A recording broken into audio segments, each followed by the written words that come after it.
Hello दोस्तों, मैं Aryan school business advisor and founder online business workshop. मित्रों, आज हम बात करेंगे कि ग्रोथ कैसे होती है, डेवलपमेंट कैसे होता है, वृद्धि कैसे होती है, विकास कैसे होता है। इन चीज़ों पर हम आज थोड़ा सा विस्तार से चर्चा करेंगे। होता यह है कि हमारे पास में तीन ऑप्शन होते हैं। हमारे पास में तीन ऑप्शन होते हैं या तीन तरीके से हम एक्टिव होते हैं। नंबर एक पर कि कुछ चीज़ें ऐसी होती हैं, कुछ विषय ऐसे होते हैं, कुछ फील्ड ऐसे होते हैं, कुछ कार्य ऐसे होते हैं जिनके बारे में हम न्यूट्रल रहते हैं, ये जिनको हम न्यूट्रल रखना चाहते हैं, ये जिन पर हम ध्यान नहीं देते हैं, ये जो हमारी प्राथमिकता में नहीं होते हैं नंबर एक पर।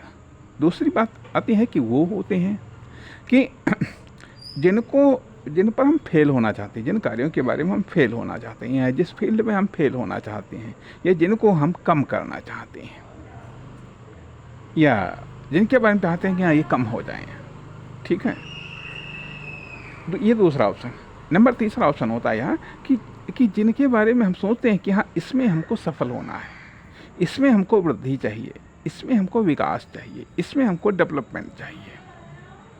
इसलिए एक तो ऐसे होते हैं नंबर एक कैटेगरी में, अर्थात एक तो ऐसे होते हैं कि जिनमें हम वृद्धि चाहते हैं, जिनमें हम विकास चाहते हैं, जिनमें हम डेवलपमेंट चाहते हैं। दूसरे ऐसे होते हैं कि जिनमें हम कमी चाहते हैं, जिनमें हम नुकसान चाहते हैं और जिनमें हम सोचते हैं कि ये बढ़ें ना, ये घटें। तीसरी कैटेगरी में वो आते हैं कि जिनके बारे में हम तटस्थ रहते हैं, न्यूट्रल रहते हैं, जिनके बारे में हम कोई एक्टिविटी नहीं करते हैं। अर्थात ये कह लीजिएगा न्यूट्रल रहते हैं, जिनके बारे में कोई एक्टिविटी नहीं करते हैं। दूसरी वो चीज़ें जिनको हम कम करने का प्रयास करते हैं, और तीसरी वो चीज़ें जिनको हम बढ़ाने का प्रयास करते हैं। ठीक है, बढ़ाने, घटाने और न्यूट्रल, ये तीन गियर होते हैं हमारे पास में। तीन प्रकार के ऑप्शन होते हैं, तीन प्रकार की हमारी एक्टिविटी होती हैं। इसी प्रकार से जो नेचर है, जिसको हम भाग्य कह सकते हैं, जिसको हम संयोग कह सकते हैं, जिसको हम परिस्थितियां कह सकते हैं, जिसको हम सपोर्ट कह सकते हैं, एनीवे कोई भी तत्व हम कह सकते हैं। ठीक है, भगवान, ईश्वर, खुदा, कुछ भी कह सकते हैं। ठीक है, ये भी तीन प्रकार से एक्टिव रहता है। अर्थात ये हमारे जीवन में या हमसे संबंधित या हमारे आसपास जो कुछ भी है, ठीक है, उसमें कुछ चीज़ों को तो ये न्यूट्रल रखता है, उनमें वो अपनी एक्टिविटी के नहीं दिखाता है। दूसरी चीज़ आती है कि कुछ चीज़ों को ये कम करने का प्रयास करता है, जो हमारे में है या हमारे आसपास में है या हमारे जीवन में आने वाली हैं, उनको कम करने का प्रयास करता है। कुछ चीज़ें ऐसी हैं जिनको वो बढ़ाने का प्रयास करता है, वृद्धि का प्रयास करता है। ठीक है, अर्थात जो तीन ऑप्शन हमारे पास में है, वही तीन ऑप्शन हमारे दूसरे के पास में है, जिसको हम भाग्य, नसीब, संयोग, ईश्वर, भगवान, कृपा, अनुकंपा, आशीर्वाद, ये सब कहते हैं। ठीक है, वो भी। अब सवाल ये उठता है कि अब हमको तो मालूम है कि हमें किस में बढ़ाना है, किसको कम करना है। एक छोटा सा उदाहरण ले लीजिएगा कि भाई बीमारी, कष्ट, परेशानी, फेलियर को कोई नहीं बढ़ाना चाहता, कम करना चाहता है। सभी सक्सेस को, स्वास्थ्य को, वेल्थ को, स्ट्रेंथ को सब बढ़ाना चाहते हैं। और भी बहुत सारी ऐसी चीज़ें हैं जो बढ़ गई तो ठीक, कम हो गई तो ठीक, जिनके बारे में आदमी लगभग न्यूट्रल रहता है। अब इसी तरीके से जो कुदरत है, जो नेचर है, जो भाग्य है, जो नसीब है, जो परिस्थितियां हैं, जो संयोग हैं, जो परिवर्तन हैं, वो भी कुछ चीज़ें बढ़ाते हैं, कुछ चीज़ें घटाते हैं, कुछ चीज़ों के बारे में न्यूट्रल रहते हैं। अब ये कंडीशंस आ गए कि एक सेक्टर हमारा है, दूसरा अज्ञात का सेक्टर है, जिसके बारे में हमको नहीं मालूम कि वो क्या करने वाला है। अब यहाँ पर हमको तो मालूम है कि हम क्या करने वाले हैं, लेकिन क्या वास्तव में हमको मालूम है कि हम क्या करने वाले हैं? और यदि मान लिया हमको नहीं मालूम है, यदि हमको नहीं मालूम कि हम क्या करने वाले हैं, लेकिन फिर भी हम करते रहते हैं, यदि हमको नहीं मालूम क्या करने वाले हैं लेकिन फिर भी हम करते रहते हैं, क्योंकि बिना किए आदमी रह नहीं सकता है। तो अब ऐसी परिस्थितियों में जो हम कर रहे हैं, जो हमसे हो रहा है, जो हमसे किया जा रहा है या किसी तरीके से करवाया जा रहा है, उससे हमारी कौन सी चीज़ बढ़ रही है, कौन सी चीज़ घट रही है और कौन सी चीज़ न्यूट्रल में जा रही है। कौन सी चीज़ न्यूट्रल में जा रही है, अर्थात न्यूट्रल एक मिडिल कंडीशंस होती है, या तो उसके बाद में बढ़ती है या घटती है। घटने के बाद में जहाँ पर घटना रुक जाता है वह एक न्यूट्रल कंडीशंस हो सकती हैं, अर्थात ये घटने और बढ़ने में भी न्यूट्रल आता है और एक स्वतंत्र रूप से न्यूट्रल सब्जेक्ट हो सकते हैं, न्यूट्रल पॉइंट हो सकते हैं, न्यूट्रल विषय हो सकते हैं और न्यूट्रल पोजीशन भी हो सकती है। अब जो भी हम कर रहे हैं या जो भी हमारे द्वारा हो रहा है वो किसको सपोर्ट कर रहा है, किसको नहीं सपोर्ट कर रहा है, अर्थात वो जिसको हम कम करना चाहते हैं क्या उसको वो बढ़ा रहा है, ये जिसको हम बढ़ाना चाहते हैं क्या उसको घटा रहा है, ये चीज़ें आ गई। तथा दूसरी तरफ जो सेकंड सेक्टर है वो भी तो कार्य कर रहा है, अब मान लिया अब हम चाहते तो हैं कि हमारा आर्थिक विकास हो, लेकिन जो सेकंड नेचर है वो ये नहीं चाहता कि हमारा आर्थिक विकास हो, वो चाहता है कि हमारा सामाजिक विकास हो, वो चाहता है कि हमारा व्यावसायिक विकास हो। अर्थात वो इस प्रकार से, अर्थात वो जो चाहता है जिसका वो सपोर्ट करता है उसके लिए सपोर्ट वाली कंडीशंस वो बनाएगा, और जिसको वो नहीं चाहता है उसके लिए वो रोकने वाली कंडीशंस बनाएगा या फिर उसके लिए वो ब्रेकर खड़ा कर देगा, या वो उस पर ध्यान नहीं देगा, उदाहरण के लिए मान लिया अब जैसे कि अब क्लास में मैथ का टीचर आएगा तो मैथ पढ़ाएगा, मैथ पढ़ाने पर फोकस करेगा। हिंदी का टीचर आएगा, वो हिंदी को पढ़ाने पर फोकस करेगा, सपोर्ट करेगा, हेल्प करेगा। जो इंग्लिश का प्रोफेसर आएगा या इंग्लिश का टीचर आएगा वो इंग्लिश पर फोकस करेगा, इंग्लिश पर सपोर्ट करेगा। अब यहाँ पर मैथ का टीचर आया, अर्थात मैथ के सवाल ये भी उठता है कि क्लास का अर्थ है कि दोनों का संयोग, अर्थात अब मान लिया मैथ की क्लास में बच्चा बैठा हुआ है, मैथ का टीचर भी है, टीचर मैथ पढ़ाना चाहता है, बच्चा हिंदी पढ़ना चाहता है।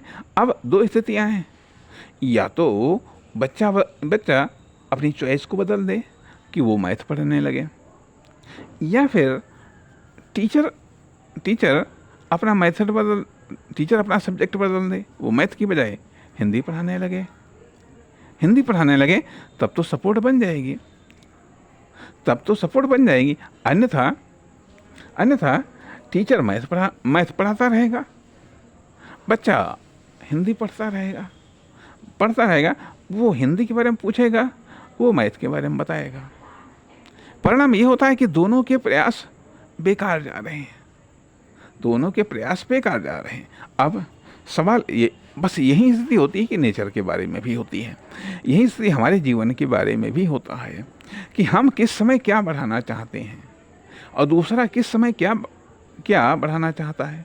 हम किस समय क्या घटाना चाहते हैं, दूसरा किस समय क्या घटाना चाहता है। हम किस समय किस चीज़ को लेकर के न्यूट्रल रहना चाहते हैं, दूसरा किस चीज़ को लेकर के न्यूट्रल रहना चाहता है। ये जो डिफरेंस है, ये जो संयोग का अभाव है, अब ये जो संयोग का अभाव है, इसमें कौन जीतता है, उसके आधार पर हमारी सक्सेस डिपेंड करती है, अब मान लिया कि यदि इस तरीके से ठीक है, प्लानिंग है, इस तरीके से हमारे पास में जानकारी है कि हाँ, मान लिया हम घर से निकले, हमको मान लिया लखनऊ जाना है, हमको लखनऊ जाना है और सीतापुर से हमको ट्रेन पकड़नी है। हमको मालूम है कि ट्रेन कितने समय आएगी, कहाँ पर ट्रेन आएगी, हम बिल्कुल उसी अनुसार, और हमको स्टेशन तक पहुंचने में कितना समय लगेगा उसके अनुसार हम तैयार होकर के गए और संयोग से सही समय पर ट्रेन आ गई और ट्रेन पर हम बैठ लिए और हम 1-1.5 घंटे में हम पहुंच गए लखनऊ। ठीक है, अब ये क्या है, ये जब दोनों सजाती हो जाती हैं, दोनों सजाती हो जाते हैं, अब मान लिया यदि हमको इस बारे में जानकारी नहीं है, हम घर से निकले, अब पता चलता है कि या तो हम देर रात को निकले या बहुत सुबह निकले, अरे ऑटो ही नहीं मिल रहा है, ऑटो मिल रहा है, जैसे तैसे ऑटो मिला भी है। अब वहाँ पर बस अड्डा गए, पता चले कि बस अड्डा पर बस नहीं है, जाना हम लखनऊ चाहते हैं, बसें खड़ी हैं दिल्ली के लिए। अब स्टेशन पर गए, वहाँ पर पता चला कि ट्रेन का तो अभी टाइम ही नहीं है, ट्रेन का टाइम तो है 6 घंटे के बाद में। 6 घंटे के बाद में फिर रोड पर आए, क्या किया जाए, कैसे जाया जाए, जाना तो चाहते हैं, प्राइवेट साधन भी नहीं मिल रहा है। खैर जैसे तैसे अब जाना जब ज़रूरी है तो फिर प्राइवेट साधन किया गया, पता चला टैक्सी किया गया, टैक्सी लिया जा करके उसने 2000 रुपये, टैक्सी किया 2000 रुपये लिया, टाइम अलग से लगा, परेशानी अलग से हुई, पहुँच तो गए लखनऊ, लेकिन कितनी दिक्कतें हुई, कितना टाइम लगा और कितनी कॉस्ट आई, इसलिए यह एक महत्वपूर्ण फैक्टर बन जाता है। इसीलिए एक गुण होता है जिसको हम दूरदर्शिता बोलते हैं, अर्थात दूर की देखने की क्षमता, दूरदृष्टि नहीं, दूरदर्शिता अर्थात कि आने वाले समय में क्या हालात आएंगे, क्या परिस्थितियाँ होंगी, अर्थात जो इसको हम भाग्य नसीब कहते हैं, जिसको हम परिस्थितियाँ बोलते हैं, जिसको हम कंडीशंस बोलते हैं, उनमें क्या बदलाव आएगा, वो कैसी होंगी, जब उसके अनुसार हम प्लानिंग करते हैं, उसके अनुसार हम तैयारी करते हैं और तब हम एक्शन लेते हैं तो हमें उसका सपोर्ट मिलता है। अर्थात अज्ञात का यदि सपोर्ट मिल रहा है, आप ऐसे समझिएगा, यदि अज्ञात का आपको सपोर्ट मिल रहा है तो फिर आप निश्चित तौर पर आगे बढ़ेंगे, बहुत आगे बढ़ेंगे और कम लागत में आप बहुत ज़्यादा आगे बढ़ जाएंगे। और यदि अज्ञात का विरोध का सामना करना पड़ रहा है तो आप आगे बढ़ नहीं पाएंगे, संभव है पीछे की ओर खिसक जाएं, पीछे धकेल दिए जाएं। अब एक और एग्जाम्पल ले लीजिएगा, ठीक है, मान लिया आप जा रहे हैं, आगे पड़ गया चौराहा पर रेड सिग्नल हो गया और आपने काम को तो जाना ही जाना है और आपने रेड सिग्नल को तोड़ दिया। परिणाम क्या हुआ कि आप अगर रुक करके कुछ देर प्रतीक्षा कर लेते हैं सिग्नल के हरे होने का तो कम नुकसान होता है, लेकिन तोड़ दिया, चालान हो गया, समय की भी बर्बादी हुई तथा आर्थिक संसाधनों की भी बर्बादी हुई और अव्यवस्था फैली अलग से। और भी ले लीजिएगा कार्य कि अगर आप ये सोचें कि जो कार्य दिन में होने वाला है, यदि वो कार्य आप रात में करेंगे तो स्वाभाविक बात उसकी कास्ट बढ़ जाएगी, परेशानी बढ़ जाएगी, क्योंकि अरे दिन में उजाला फ्री में मिलता है, दिन में सब एक्टिव होते हैं, हर चीज़ सपोर्ट मिल जाएगी। लेकिन पता चले कि आपको सब्जी खरीदनी है, अब आप रात के 12 बजे निकले हैं सब्जी खरीदने के लिए, क्या आपको सब्जी मिल जाएगी क्या? अब मान लिया मार्केट लगती है शाम के 5-6 बजे सब्जी की और आप दोपहर के 12 बजे निकल पड़े हैं सब्जी खरीदने के लिए, नहीं मिलेगी। आपको मेन मार्केट से कुछ सामान खरीदना है, मार्केट ओपन होगी 10 बजे और आप पहुंच गए सुबह 6 बजे, तो क्या आपको सामान मिलेगा क्या? क्या आपको मार्केट खुली हुई मिलेगी? नहीं मिलेगी। तो अर्थात ये वो चीज़ें हैं कहने का अर्थ ये कि जब तक हम अज्ञात को नहीं समझेंगे, जब तक हम हालात, परिस्थितियों, परिवर्तनों को, इन सब चीज़ों को नहीं समझेंगे, तब तक हम आगे नहीं बढ़ सकते हैं, क्योंकि कदम कदम पर इनका विरोध का सामना करना पड़ेगा। और पहली बात तो ये क्लियर होनी चाहिए कि कब किस चीज़ को हमको घटाना है, किस चीज़ को न्यूट्रल रखना है और किस चीज़ को हमको बढ़ाना है। उसके आधार पर हमें इन सपोर्ट को, इन परिस्थितियों को, इन अज्ञात चीज़ों को हमें तलाशना होगा। एक मेथड जो अभी ये बताया गया। दूसरा मेथड क्या है? दूसरा मेथड ये कहता है कि जो चीज़ें हमको बढ़ानी है उसको हम लॉक कर दें, उसको हम टारगेट फिक्स कर लें। जो चीज़ें घटानी है मेन रूप से, उसको भी हम लॉक कर दें, उसको भी टारगेट हम फिक्स कर दें। जो चीज़ें जिनको हमने न्यूट्रल रखना है कि इनके बारे में जो कुछ भी हमको होगा या जो कुछ भी हमको मिलेगा, हमको उसी रूप में वो स्वीकार होगा। ये चीज़ें क्लियर हो गई हैं, ठीक है। अब यहाँ पर बात आती है यहाँ कि जिस चीज़ को हमें बढ़ाना है, इसके लिए 3 कंडीशंस आएंगे। या तो सपोर्ट मिलेगा, या फिर विरोध मिलेगा अर्थात ब्रेकर के रूप में मिलेगा, या फिर इतना तगड़ा विरोध मिलेगा कि हमें पीछे नुकसान झेलना पड़ेगा। अब मान लिया कि यदि हमें नुकसान झेलने वाली कंडीशंस मिल रही है, तो हमें ऐसा प्रयास करना चाहिए कम से कम नुकसान हो। यदि ब्रेकर मिल रहा है तो भले हम आगे नहीं बढ़ पा रहे हैं, लेकिन कम से कम हमारा अभ्यास तो जारी रहे। हम उस समय का उपयोग हम तैयारी करने में कर सकते हैं। और जब हमें सपोर्ट मिल जाए तब हम और तेज़ी से आगे बढ़ जाएं। तथा अब मान लिया कि जिनको हमें रोकना है, जिनको हमें कम करना है, वो भी हमारे फिक्स हैं। अब मान लिया कुछ परिस्थितियाँ ऐसी आएंगी, कभी ऐसा हो सकता है कि तेज़ी से उनमें कमी हो, तेज़ी से उनको कम करने का हमें अवसर मिले। यदि मान लिया नहीं ऐसा है, यदि नहीं है, बढ़ाने वाली परिस्थितियाँ हैं, तो प्रयास हम करें कि कम से कम बढ़ें। और यदि रोकने का अवसर है तो उस रोकने के अवसर में हम खुद को तैयारी करें और उसको कम करें। तथा न्यूट्रल के बारे में भी, जिन चीज़ों को हम न्यूट्रल रखना चाहते हैं, ज़रूरी तो नहीं है कि नेचर उनको न्यूट्रल करना चाहे। नेचर उनको एक्टिव कर सकती हैं, तो भी हम उनको न्यूट्रल रखने का प्रयास करें कि कम से कम उनमें वृद्धि हो। तो कहने का अर्थ यह बनता है कि हमें नेचर के साथ में तालमेल बिठाते हुए, नेचर के साथ में या अज्ञात के साथ में तालमेल बिठाते हुए हमें आगे बढ़ना है, तभी हम आगे बढ़ सकते हैं। ठीक है, आप घर से तो किसी भी समय निकाल सकते हैं, चलो ठीक है, लेकिन जैसे जैसे आप गली से रोड से मेन रोड से हाईवे से एक्सप्रेसवे पर आप बढ़ेंगे, वैसे आपको कई सारे रूल्स को फॉलो करना पड़ेगा, कई प्रकार की परिस्थितियों का सामना करना पड़ेगा, कई प्रकार के माहौल का अनुभव होगा।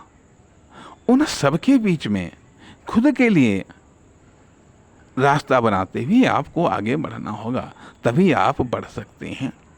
अर्थात कहने का अर्थ यह बनता है, अब संक्षेप में एक तो बात आती है कि अज्ञात के साथ में तालमेल बिठाते हुए हम आगे बढ़ सकते हैं। दूसरी चीज़ आती है कि हम जो हमारा 1% है, 1% हम बढ़ें, 1% हम रोकें और 1% हम तटस्थ रखें। यदि इतना कर सकते हैं तो यह भी पर्याप्त है। लेकिन यदि हम ऐसा नहीं करते हैं, यदि हम ऐसा नहीं मानते हैं, यदि हम डेवलपमेंट के इन सिद्धांत को नहीं मानते हैं तो हमारे पास में तमाम सारे कन्फ्यूज़न होंगे, तमाम सारी ऐसी दिक्कतें आ जाएंगी। हमारी समझ में नहीं आएगा कि आखिरकार हम प्रगति कैसे करें, हम उत्थान कैसे करें, हम विकास कैसे करें, हम अपना न केवल अपना पर्सनल डेवलपमेंट बल्कि इकोनॉमिक डेवलपमेंट, बल्कि कॉमर्शियल डेवलपमेंट, ये सब हम कैसे करें। ज़रा गौर कीजिएगा, गौर कीजिएगा कि जब हवाई जहाज उड़ता है, हवाई जहाज जब उड़ता है तो अक्सर करके मौसम देख करके वो उड़ता है, मौसम देख करके उड़ता है, और जब उतरता है तो भी मौसम देख करके उतरता है। क्योंकि जब उड़ता है, यदि मान लिया मौसम बहुत ख़राब है, आंधी तूफान, बहुत बारिश हो रही है, तो हवाई जहाज़ को उड़ने में दिक्कतें आती हैं, ठीक है, वो नहीं उड़ सकता।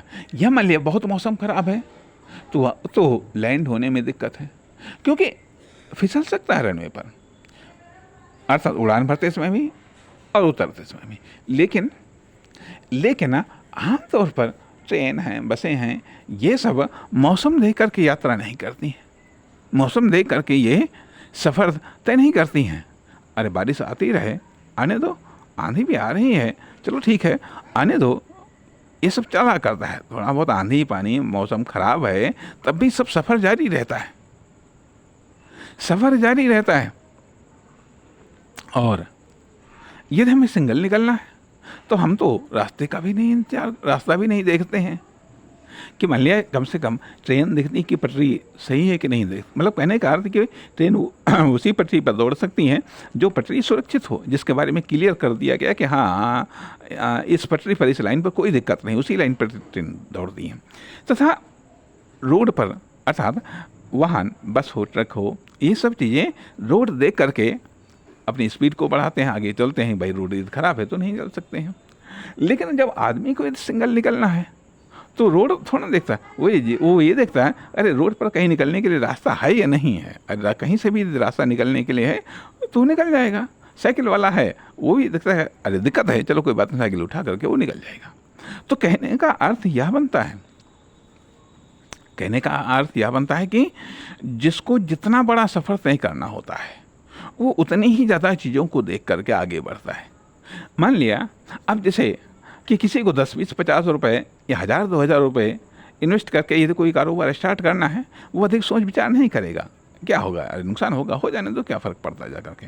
लेकिन यदि किसी को 10, 20, 50 करोड़ लगा करके कोई बिजनेस करना है तो बहुत सारी बातों को सोचेगा।